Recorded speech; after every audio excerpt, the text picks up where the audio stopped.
there, Prairie Plant Girl here. Today I'm out planting some potatoes. I have some Sangre potatoes that I'm going to be planting in one of my raised garden beds, and I'm going to put a few in a large bucket as well to plant, to grow on that way. I have more varieties of potatoes that are on order, and they should be coming in the mail, I would guess, in the next couple of weeks. I picked this up at my local kind of farm store, and they're nice potatoes, nice bag of potatoes. I think it was a 2 kg, 4-pound bag. These are kind of an early to mid-season maturing potato, so about a 90 to 100 day potato. They're nice. They're a red skin, white flesh potato. I find they are good for like boiling, mashing. They don't have very deep eyes, which I like when I'm peeling potatoes, especially. It's not fun to deal with those eyes on the potatoes. So there was a few pretty large potatoes, and I've just cut them. So a couple here. I'm not sure these are the right halves, but when you have your potato, it's a whole potato. I'm sure this wasn't the right halves, but you'll have eyes on it. Hopefully they've sprouted a little bit so you can see them a little bit better, but they're there. And you just look around at it and you can cut it. You just want to have at least one good eye. I like to have a couple good eyes on each potato. So this one is very obvious. The eyes have really sprouted up. They're very nice. This one wasn't as well sprouted, but you can see an eye right there. There's a little one down there. There's one there. And there's actually another one here. So there's 4 eyes on this part of the potato here. You can see they're all kind of wrinkly and looking kind of gross on the cut mark, and that's because I cut them a couple of days ago. You want to make sure to give them time to heal over, especially when you're putting them into cold, moist ground in the early spring. I find it not as big of a deal if you're going to be putting the cut ends in later on, if you're putting a late crop in, but for these early ones especially, it's best to let them heal over at least a day, just to get a little bit of scabbing on so they don't rot. This is another example here. This is a smaller potato, so you can cut even a small potato. Again, I'm not sure these are actually the halves that went together, but lots of good sprouting on that one. And on that one, several sprouts. Just cut it apart. This one here really didn't have a lot of sprouts on it, and they were all pretty concentrated in the same area, and it's a smaller potato, so I just left it as one piece. You could take a potato like this that's already been cut once, and you could go and cut it. There's a sprout here, sprout over there, sprout here, sprout there, so you could cut it kind of in half again and get another chunk if you wanted to extend your seed potatoes even further. So this is what people are talking about when they say a seed potato. It's just an old potato from the previous year's harvest, or you could even use one from this year's harvest if you have a long season, and it's started to sprout, and you just plant it in the ground, and these sprouts will give you the stems and the leaves, and it'll grow roots down and grow you some more potatoes. So that's all a seed potato is. It has some nutrients stored in here to kind of get the plant going, and then the nutrients in the soil will do the rest later. So I was out a few days ago in my garden and just checking out this bed situation here for my raised beds, because we've had a very cold, wet, snowy spring, and I just wanted to see if we were thawed enough to get down deep enough to get the potatoes in. I have planted potatoes onto frozen soil before, but I don't think it's ideal, so I was just trying to see where we were at, and I was only getting about this deep. I'd rather be about this deep for planting my potatoes. So I put a layer of plastic over some hoops on the bed, and that should have warmed it up enough in just 2 days. With the sun shining, so I should be able to get planting in here now. So I'm just going to pull that plastic off, and I'll show you how I'm going to plant my potatoes.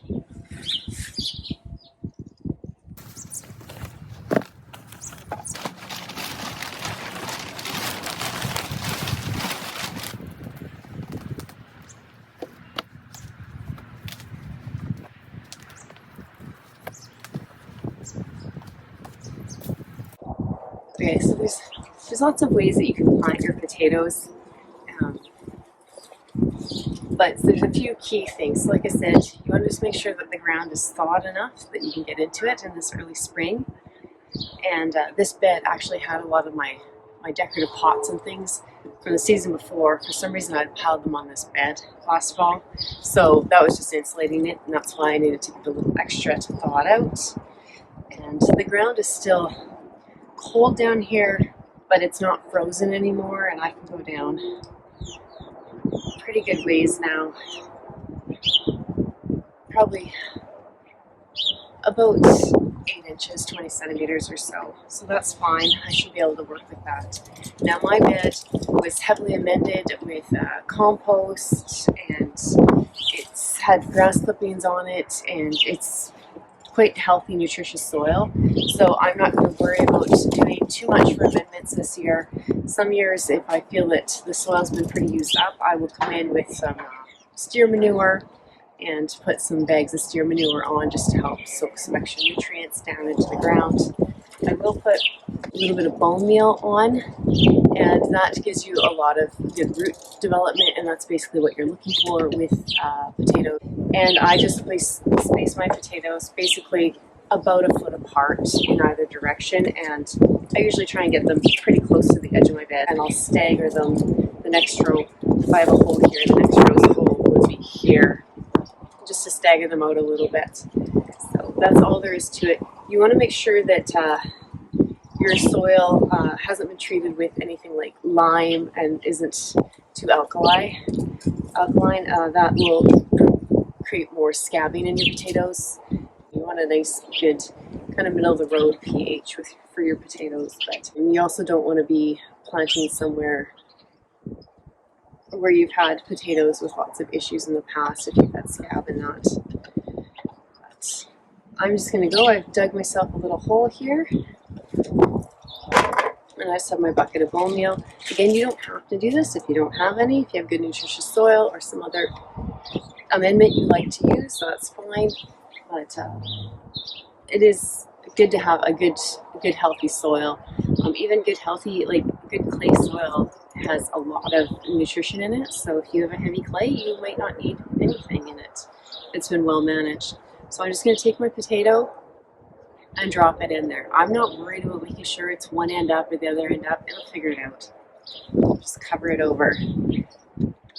Okay, so this is where the first one was. So I'm just basically going to go like this. Dig another hole. My ground is nice and lofty, and I like to just do things by hand, but you could get out a spade or whatever you want. Or if you're into no dig, then you could just set your potatoes on the ground spaced out and just put some soil or compost or straw or whatever you're using on top and do it that way. So, handful of bone meal, drop the potato in. That's all there is. To line of potatoes, cover it over, give it a little pat. You don't need to like firm it down really. Okay, so the wind is getting up. We're having our spring winds that are a little bit miserable for those of us who want to be out working in the yard, but they're great for the farmers and those of us that need some drying out done. So I'm going to deal with my spring winds here, and I'm just going to get my potatoes planted. I am going to go through now and just set out all my potatoes spaced out, because it just helps me to remember where my holes are and my placing is. Sometimes if I don't, then I wind up with them like right jammed together because I get mixed up. But other than that, I have a drip line that's not actually hooked up yet. My water's not turned on. It's another job for today. But even if they weren't, the soil is moist. Come out here once a week and put a little water on it, and it would be fine. And that's all there is to it, really. I don't worry about hilling my potatoes. I mean, obviously, if a potato does work its way up above the ground, I'll cover it up with soil. But I'm not worried about hilling or doing anything fancy with them. So I'm going to get these in-ground potatoes done, and then I'll come back after that's done, and I'll show you how I'm going to plant some in a bucket.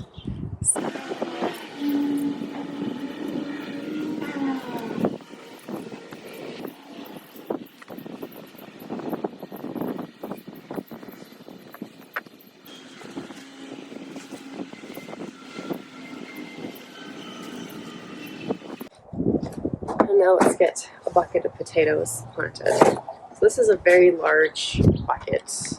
It must be about 18 inches in either direction. It's from a tree. And I have 6 pieces of potato to put in it.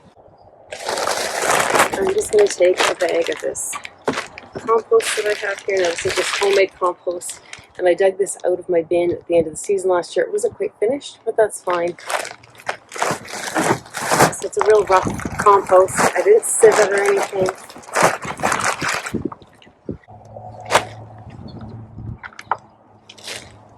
So I'm just going to take a little bit of the extra off the top. You can see it's a lot of grass clippings and things, so this one might have been more leaves and grass clippings and not the compost I thought it was, but that's fine.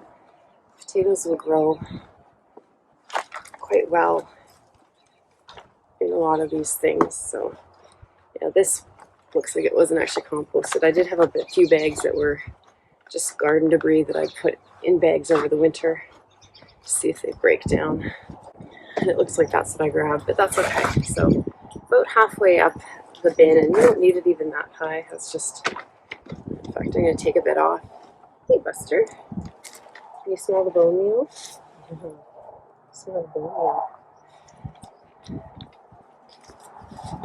Take a little bit more out of here. So this is damp, but it's not wet. There's butterflies out already. I can't believe it, how fast they come out. Right, so, I don't know, about a quarter to a third up. I'm going to put a little bone meal in there. Probably don't need it because this is pretty rich material here, but I have it here, so I'm going to use it. And then I'm just going to set 3 potatoes, kind of in a triangle, across the bottom there. So hopefully you can see that there's one here, one here, one here. I'm going to put a little bit more of this, I don't know, I was calling it compost, but it's not really compost. I'm going to put a bit more on top here. On top of that layer, I'm going to take 3 more, and I'm going to layer them so they'll be in between the potatoes that are already in. So there'd be another layer of soil, and then potato, potato, potato. So I hope that makes sense.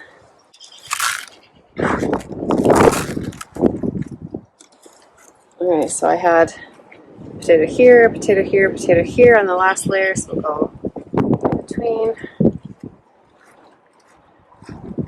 And then I'm just going to put another layer on.